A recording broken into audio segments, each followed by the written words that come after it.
Hello students, welcome to Let's Learn Biology. I am Suman Bharti and today I will discuss about MCQs. Okay? मैं आज आप लोगों के साथ the living world chapter के MCQs को स्टार्ट कर रही हूँ. ठीक है, पिछले क्लासेस में हम लोगों ने बहुत सारे MCQs किए थे. तो पिछले क्लासेस में जहाँ मैंने MCQs को ख़त्म किया था वहीं से मैं स्टार्ट करूँगी. तो आज ये हमारा MCQ 12 दैट मीन्स कि MCQ का 12th क्लास है. ठीक है, जैसा कि आप लोग स्क्रीन पे देख रहे हो. तो चलिए हम लोग क्वेश्चन पे आते हैं देर ना करते हुए. Question number 29. ठीक है, क्वेश्चन नंबर 29 क्या है हमारा? क्वेश्चन नंबर 29 को देखेंगे. क्वेश्चन नंबर 29 क्या है? Plants belonging to different classes with a few similar characters are assigned to a category. This is called. Plants जो कि बहुत सारे डिफरेंट क्लासेस से हैं. ठीक है, तो वो बहुत सारे क्लासेस के कैरेक्टर्स को इंक्लूड कर रहे हैं अपने अंदर, तो वो किस कैटेगरी में फॉल करेंगे. ठीक है, तो यहाँ आप लोग देख रहे होंगे कि थोड़ा सा लैंग्वेज आप लोगों का घुमाया गया है क्वेश्चन में. ठीक है, तो इसका आंसर जो है वो क्या हो जाएगा? डिवीज़न हो जाएगा. क्यों होगा? क्योंकि क्लास के जस्ट ऊपर का जो कैटेगरी होता है हायरार्किकल कैटेगरी में, वो होता है फाइलम या डिवीज़न. तो यहाँ प्लांट्स के बारे में पूछा गया है, इसलिए हम लोग क्या टिक करेंगे? डिवीज़न टिक करेंगे. ठीक है, अगर एनिमल्स के बारे में रहता तो हम लोग फाइलम टिक करते, लेकिन यहाँ पे प्लांट्स के बारे में पूछा गया है, इसलिए आपका करेक्ट आंसर कौन सा हो जाएगा? Third, division. ठीक है, next 30 number question. Among the given taxonomic acts, how many are associated with preservation of specimen? Preservation of specimen. Specimen का मतलब क्या होता है? ऐसे ऑर्गेनिजम्स जो डेड हो चुके हों, जो मर चुके हों. ठीक है, तो उस स्पाइसमैन को जो डेड हो चुके हों या फिर जिन्हें मार दिया गया हो. ठीक है, तो ऐसे स्पाइसमैन को प्रिजर्व करना. ऐसे स्पाइसमैन को कहाँ प्रिजर्व किया जाता है ये हम लोग देखेंगे.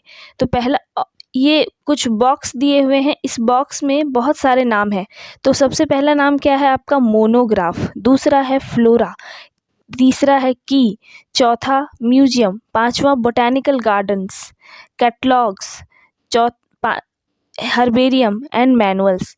तो इसमें से आपका जो आंसर हो जाएगा ये म्यूजियम एंड हर्बेरियम. म्यूजियम और हर्बेरियम में जो है वो स्पाइसमेंस को प्रिजर्व करके रखा जाता है in the form of dead. ठीक है, लेकिन बाकी जो टैक्सोनॉमिकल एड्स हैं, मोनोग्राफ, फ्लोरा, की, बोटैनिकल गार्डन्स, कैटलॉग, ये सारे जो हैं उनमें लिविंग प्लांट्स को प्रिजर्व किया जाता है. ठीक है, जैसे कि बोटैनिकल गार्डन्स में लिविंग प्लांट्स को प्रिजर्व किया जाता है. फ्लोरा भी वो लिविंग प्लांट्स को प्रिजर्व किया जाता है. आपका मोनोग्राफ, कैटलॉग, की, ये सारा एनालिटिकल व्यू को दिखाते हैं. ठीक है, तो आपके आंसर आपका कौन कौन सा जो स्पाइसमैन को प्रिजर्व करता है taxonomical aid? Museum and herbarium, मतलब 2. तो ऑप्शन में क्या है? पहला है 1, 2, 3 एंड 4. तो option number 3 is correct. Okay, अब नेक्स्ट क्वेश्चन देखेंगे हम लोग. 31. Which of the following chemicals is used for poisoning the specimens in herbarium technique? ठीक है, तो हर्बेरियम में कौन सा ऐसा सॉल्यूशन को यूज किया जाता है एनिमल्स को या प्लांट्स को या किसी भी चीज़ को मारने के लिए? ठीक है, उसे किल करने के लिए. तो आपका आंसर कौन सा हो जाएगा? HgCl2. ठीक है, अब नेक्स्ट क्वेश्चन है question number 32. The international size of herbarium seat. Herbarium seat का इंटरनेशनल साइज जो है वो क्या निर्धारित किया गया है? ठीक है, वो किस साइज में हर्बेरियम के सीट जो है किस साइज में बने होते हैं, तो वो आपका आंसर हो जाएगा 41:29 सेंटीमीटर। ठीक है। Question number 33, find the correct sequence of various steps of herbarium technique. ठीक है, हर्बेरियम टेक्निक में कौन कौन सा स्टेप्स को फॉलो किया जाता है ये हम लोग देखेंगे। तो सबसे पहले क्या किया जाता है, सबसे पहले कलेक्शन किया जाता है, देन आपका ड्राइंग किया जाता है। ठीक है, किसी भी अगर इंसेक्ट को मान लेते हैं कि इंसेक्ट को अगर हमें प्रिजर्व करना है तो सबसे पहले इंसेक्ट को क्या किया जाएगा, कलेक्ट किया जाएगा, देन उसे ड्राई किया जाएगा, फिर उसे पॉइजनिंग दैट मीन्स उसे किल किया जाएगा, उसके बाद उसे उसका माउंटिंग किया जाएगा, देन स्टिचिंग किया जाएगा और फिर लेवलिंग किया जाएगा एंड देन डिपोजिशन किया जाएगा। तो दैट मीन्स मेरा पहला कौन सा होगा, सी। तो सी ऑप्शन फर्स्ट में किस ऑप्शंस में है हम लोग देखेंगे चारों में। तो ये 1, 3, 2, 4 सभी में है। सेकंड में क्या आ रहा है, ए जो है वो इन 3 ऑप्शंस में हम लोगों को दिखाई पड़ रहा है। ठीक है, 1, 3 और 4 में। उसके बाद बी जो है वो यहाँ पे दिखाई पड़ रहा है इन दोनों में, और देन क्या है, ई भी इन दोनों में कॉमन है। उसके बाद जी भी इन दोनों में कॉमन है। देन क्या होगा आपका डी भी यहाँ पे मैच कर रहा है, डी एंड एफ। तो आपका जो आंसर हो जाएगा वो कौन सा करेक्ट होगा, ऑप्शन नंबर 1 इज करेक्ट। हमें एक करेक्ट सीक्वेंस में उसे लेके जाना है कि किस सीक्वेंस में हर्बेरियम टेक्निक्स काम करता है। ठीक है, अब हम लोग क्वेश्चन नंबर 34 पे आते हैं। Select the correct match. यहाँ 2 कॉलम दिए हुए हैं, उनमें से आपको मैच करना है और मैच करने के बाद ऑप्शन को चूज करना है। तो सबसे पहला कॉलम 1 और कॉलम 2 में क्या है, एक्स सीटू कंजर्वेशन।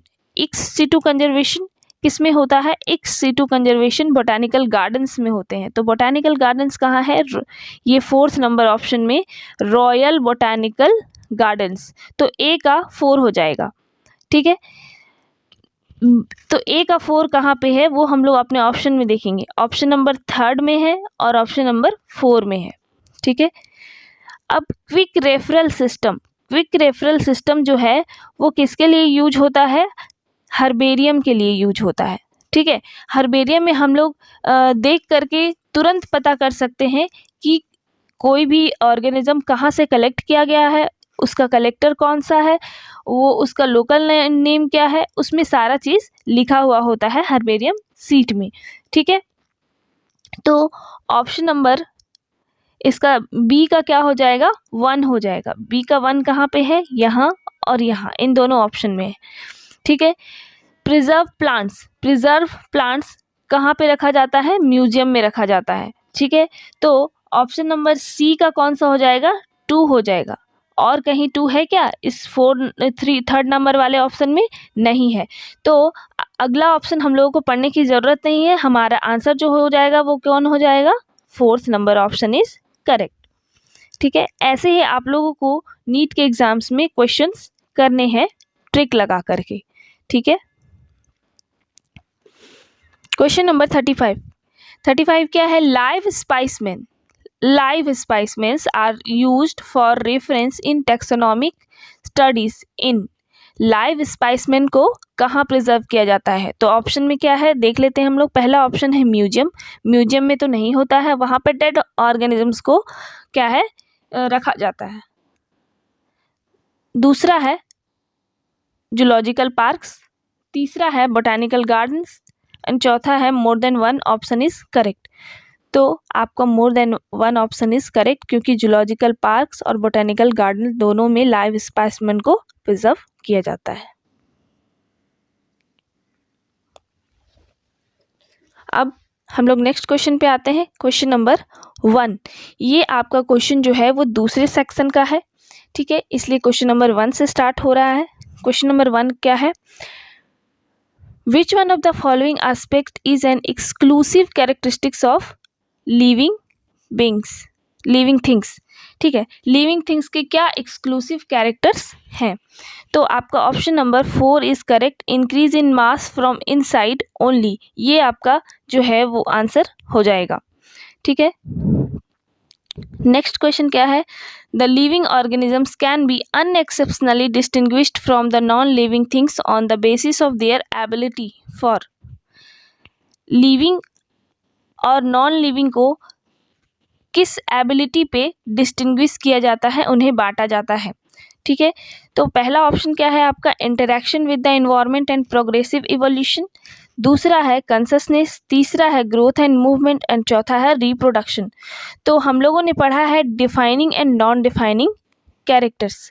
ठीक है, तो डिफाइनिंग कैरेक्टर्स में ग्रोथ, रिप्रोडक्शन और इंटरेक्शन विथ इन्वायरमेंट ये सारे नहीं आते हैं। डिफाइनिंग कैरेक्टर्स में कौन से आते हैं? कंससनेस आते हैं। तो आपका ऑप्शन नंबर जो सही होगा वो कौन सा हो जाएगा? 2 हो जाएगा। ठीक है, कंससनेस के आधार पे हम लोग बांट सकते हैं कि कोई भी ऑर्गेनिज्म लिविंग है या नॉन लिविंग है।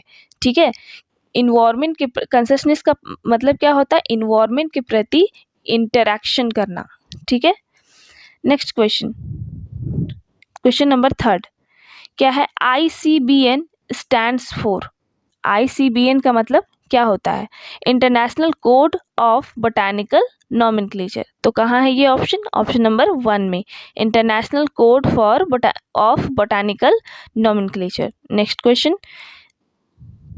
क्वेश्चन क्या है? Biosystematic aims at. बायोसिस्टमैटिक्स का क्या एम्स है? बायोसिस्टमैटिक का एम्स है इवोल्यूशनरी रिलेशनशिप को इस्टेब्लिश करना। ठीक है, तो आपका ऑप्शन नंबर 3 इज करेक्ट। यहाँ पे क्या लिखा हुआ है? The classification of organism based on their evolutionary history and establishing their phylogeny on the totality of various parameters from all field of studies। ये जो लाइनें हैं वो आपके एनसीईआरटी की बुक में साफ साफ लिखा हुआ है। ठीक है, तो ऑप्शन नंबर 3 जो होगा वो ये करेक्ट हो जाएगा। अब 5th नंबर क्वेश्चन को देखेंगे हम लोग। क्या है? The common characteristics between tomato and potato will be maximum at the level of their family। Option number 2 is correct। ठीक है, क्योंकि टोमेटो एंड पोटैटो जो है वो सेम फैमिली से बिलोंग करेंगे। ओके, तो आज का क्वेश्चन हमारा यहीं पे समाप्त होता है। ठीक है, नेक्स्ट क्लास में हम और भी क्वेश्चंस को कराएंगे। ओके, तब तक के लिए बाय। और अगर ये वीडियो अच्छी लगी हो तो प्लीज़ हमारे चैनल को लाइक, शेयर एंड सब्सक्राइब करें और अपने दोस्तों में तो ज़रूर शेयर करें ताकि उन्हें भी इन सारे MCQs की नॉलेज हो पाए। ठीक है, ऑल द बेस्ट गाइज।